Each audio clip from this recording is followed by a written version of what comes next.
Well, hello there friends. Today we are going to be taking a look at a derivative of the very popular compact Woozoo fan. This is the pedestal version of the fan, and since I'm in the market for a fan for my living room, I figure I'd give it a chance to see if it's worth the $80 that I paid for it. Now I remember a long time ago a lot of people were raving about the more compact version of the Woozoo fan, and I figured I would give this derivative a shot. Together, we're going to go ahead and unbox it, take a look at its features, and see if it's actually worth the $80 that I paid for it. So, without further ado, let's get started. Alright, so unboxing it doesn't look too difficult. So it has these two tabs here. We can pull this down, and it looks like we can open it up like so. It is very fancy packaging in terms of colors.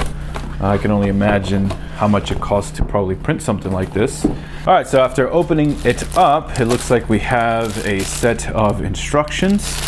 And it looks like we have a remote here as well. I assume that this is the pole that the fan is going to go on. Let's go ahead and take off this piece of cardboard here. And it looks like we have the actual fan here. But first, let's take off the stand, which is located right here. And the actual fan is actually located here, like so. It's actually very light. If I had to estimate, it would probably be around 5 to 10 pounds. It's not heavy at all. And it looks like that's all you get with this.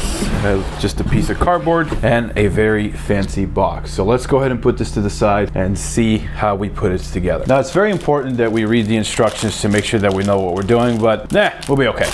I almost forgot, we need to take out this remote. We're gonna need it for the fan. All right, so after reading the instructions, I think I have a pretty good idea of how this is supposed to go together. You actually get two flavors, so you can install it with the pole or without the pole. If you install it without the pole, it acts more like a desk fan. And with the pole, it acts just like a normal standard height fan. I'm gonna show you both configurations so you can see what I'm talking about. All right, so the first thing we need to do is we need to remove the packaging from the pedestal here. And it's relatively easy to do. And what's really interesting is it seems like they used some conductors in here that connect with the pole, so there actually isn't a big cable routing up to the fan. I find that pretty interesting. I think a lot of Christmas trees use that type of circuitry, but I digress. Let's keep going. Now, the first configuration that I'm going to show you is so you essentially insert it like so, and this is it. If you're okay with this size, then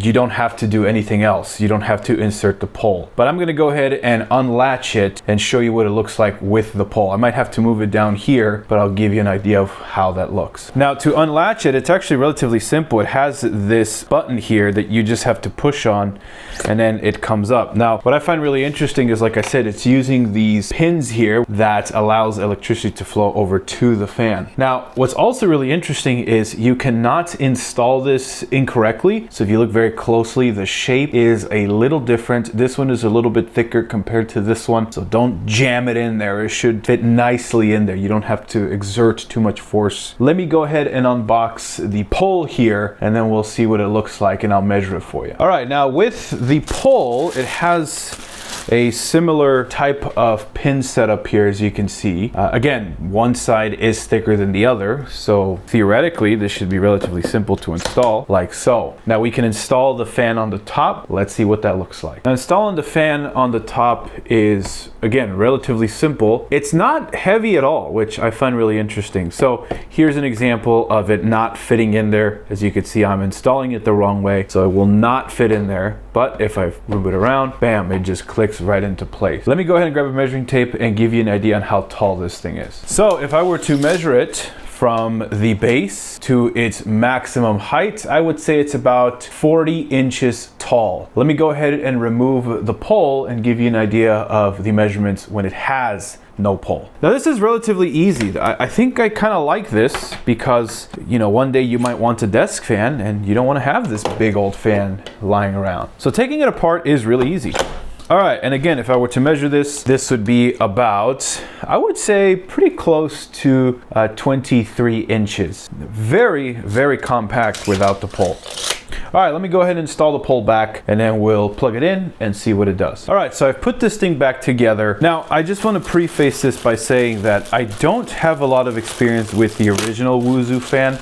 So I bought this one because, number one, I need a fan for my living room, and number two, I remember a long time ago people were raving about Woozoo fans, more particularly the compact ones. So I figured if that one was good, if a lot of people were raving about it, then surely this one has to be good too, right? Well, I guess we're gonna find out together. If you were to ask me, it is a little pricey at $80. We're gonna find out and see if it's truly worth those $80. All right, so here's the standard US plug. It doesn't have a ground, so if you don't have grounds in your home, this one should be perfect. Let me go ahead and plug it in and see what it does. So here is the unit completely assembled. Assembly only took me about, say, 2 to 3 minutes, but this gives you an idea of what it looks like, and I gotta say it is actually rather stylish. I don't know about the controls being on the pedestal, but we're gonna see if those are things that we can get used to. So this cover here allows the signal from the remote to travel to the unit, so make sure you don't put anything in front of this, otherwise the signal might not be picked up from the remote. All right, so the Woozoo fan is completely built. Now, number one, I'm not sure if I'm a big fan of the controls being down here at the bottom, especially if you are going to use this as at full height. You know, bending down and hitting this button might be a little bit difficult, but that is why they give you the remote. Nonetheless, though, we are going to test the buttons out to see just how they function. Like most units, these are touch capacitive. Let's go ahead and have a look. All right, now I have the unit plugged in, but I do want to unplug it and plug it back in so you guys can hear the noise it makes when it is plugged in.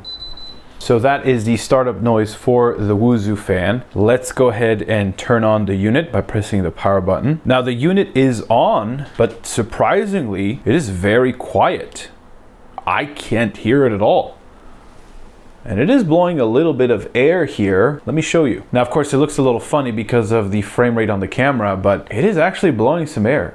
Albeit it's relatively low, but it is doing it. All right, let's go ahead and change up the setting here. Let me show you what that looks like at the controls. Now, before we actually increase the output on this, I do want to alert you to what all of these icons mean according to the manual. So I do realize it is a little difficult to see those icons here, but I'm going to try my best to cast a shadow over them so you can see them. So this one right here is the lights off / mute button. So if I press it, the lights go off. Very helpful if you are a sleeper who cannot sleep with lights on, although I'm not really sure how you get it back. It looks like you just click anywhere and it comes back. This one right here is the timer button, or at least the off timer button according to the manual. This is oscillation. This one is the 360 rotation button. I'm pretty interested to see how that one works. Of course, this one here is the power button. This is to decrease the fan speed, to increase the fan speed, and the mode button. Now I find it pretty funny that they're using a music symbol for the mode button, and I'm sorry, I don't remember what that thing is called. I'm just going to call it a music symbol. Don't kill me. Now, of course, this is the display screen, and it shows you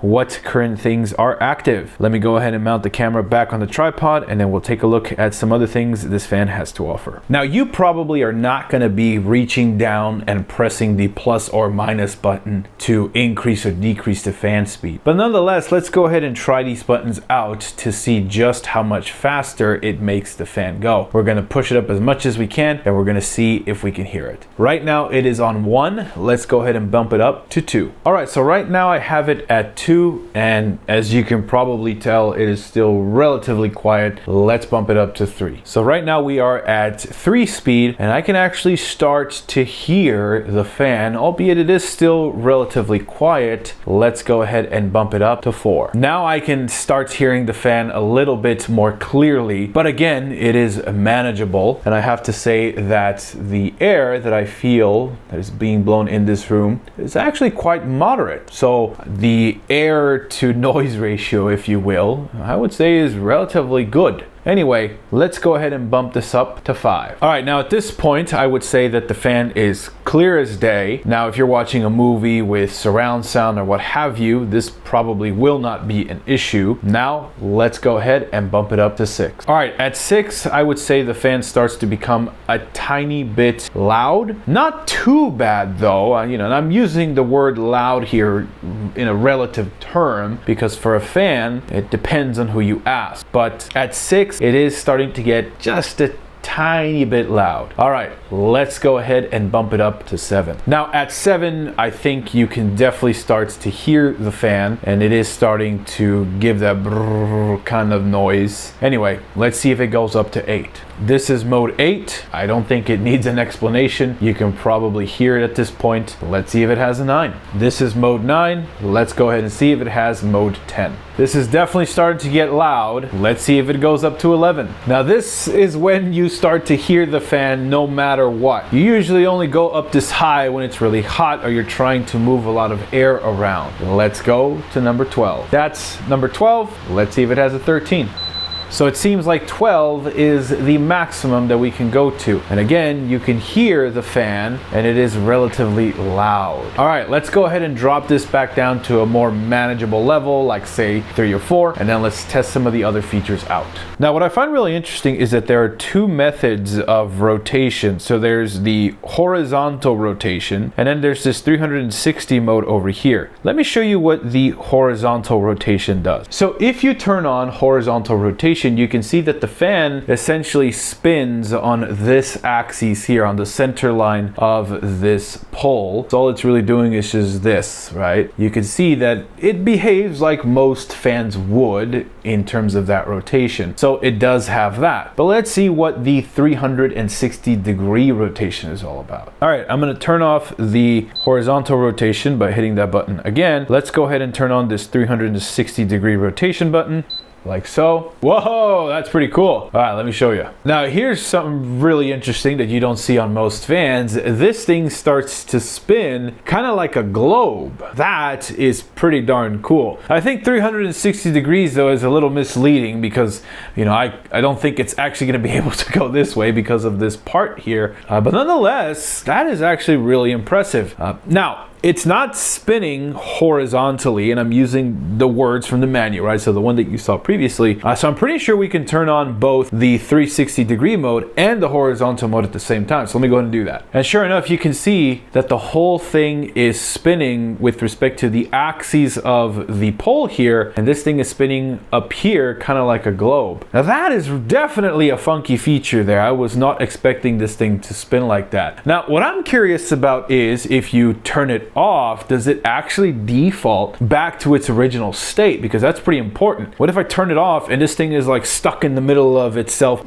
spinning? So let me go ahead and turn it off at a random time and see if it goes back to normal. All right, I'm turning off the modes. Okay, so it looks like if you turn off the modes, it essentially stays locked in this position. Interesting. So then the question is, how do we get it back to its original state? All right, so I've read over the manual and I don't seem to find a way to get this thing to go back to its normal self. However, I did notice that setting it yourself is relatively easy. So if it's stuck in, say, this position, you can rotate it yourself. And of course, at some point, you're gonna feel that it can't rotate anymore. And that's how you know you are back to normal. All right, so that covers some of the basic functions. But let's take a look at some of the more specialty ones because those I think are a little bit janky. So the one that I want to point your attention to right now is this guy, which is the timer. If you select the timer off button, you would think that you are turning off the timer, but you're actually establishing how long it should be. So right now it says 1 hour. If you press it again, that would be 2 hours, 3 hours, 4. So it goes up to 8 hours. And then once you pass 8 hours, it essentially turns off the timer. Now that's a little weird. I would have liked if it was,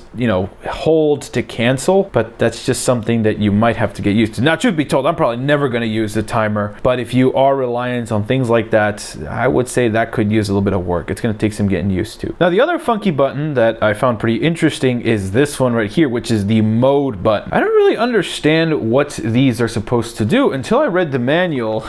And the manual says that the one with a fan is continuous, which is essentially what I think I want a fan to be. The one over here is a natural breeze. I'm sure it achieves that through some, PWM modulation or something. Not really sure though what that really means. And then it has sleep/suspension mode, and at some point it's gonna dim all of this and you won't be able to see the lights anymore. So I assume that that's what this little mode does. Honestly though, I would probably just keep it on that and then turn off the lights, and hey, that's good enough for me, right? All right, so we've covered most of the buttons that are on the pedestal itself, but we haven't really covered this guy, which is the remote. Let's remove the wrapping from this and see how it works. All right, so here is the remote, and it looks like it has a little tab here to pull for the batteries. So let's go ahead and do that. And now there should be some battery voltage in there. We should now be able to control this whole fan with the remote. Let me move the camera back so we can see how it works. All right, so it looks like the remote has the buttons almost identical to the pedestal. So let's go ahead and increase the speed with the remote. Oh yeah, that's definitely increasing the speed there. And let's go ahead and turn on the 360 rotation. And yeah, that seems to be doing exactly what I expected to. So I'm gonna go ahead and actually install this in the final spot that I want it in, and then we'll see what it looks like once it's all put together. I do realize that this thing looks relatively small because of me having it on a standing desk, but I guarantee you it's way bigger than it looks on camera. Let's go ahead and install it over at the corner that I want in the living room, and then we'll see how it works.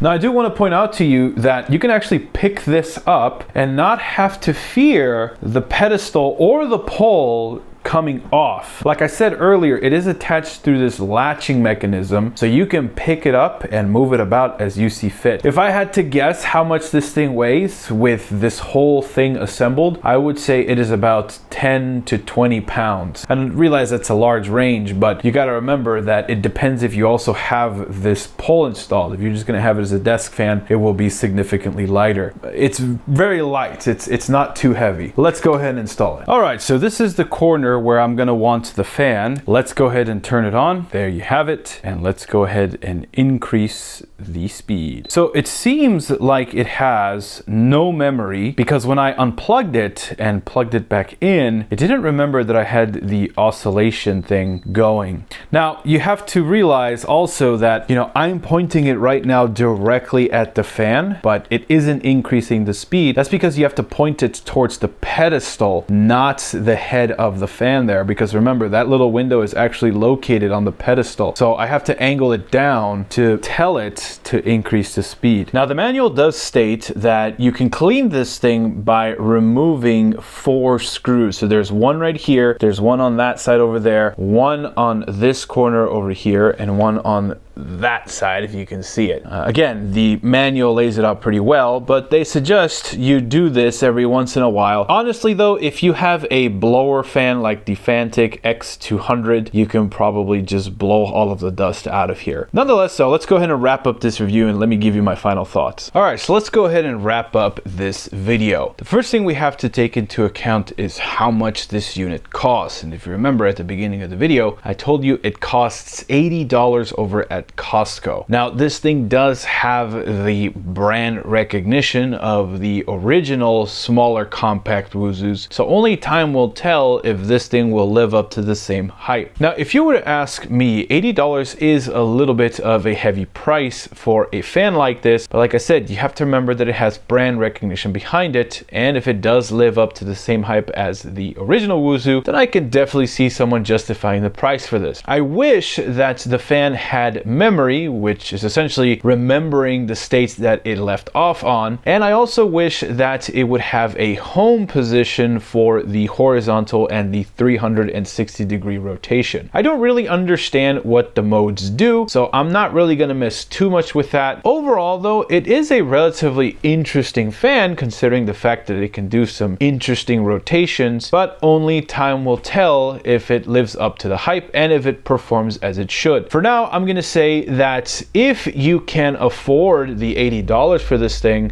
I would say it actually is worth it. But let me know what you guys think. Did you own the original Woozoo, or did you go out and buy one of these? And what has your experience been with them? I'm gonna go ahead and leave this fan here in the living room since we have a mini split here. It's gonna help to move the air around. And if anything goes wrong with it, or if I experience anything with it, you all know that I will keep you updated. With that being said though, I hope to hear from you. And as always, take care. Bye-bye.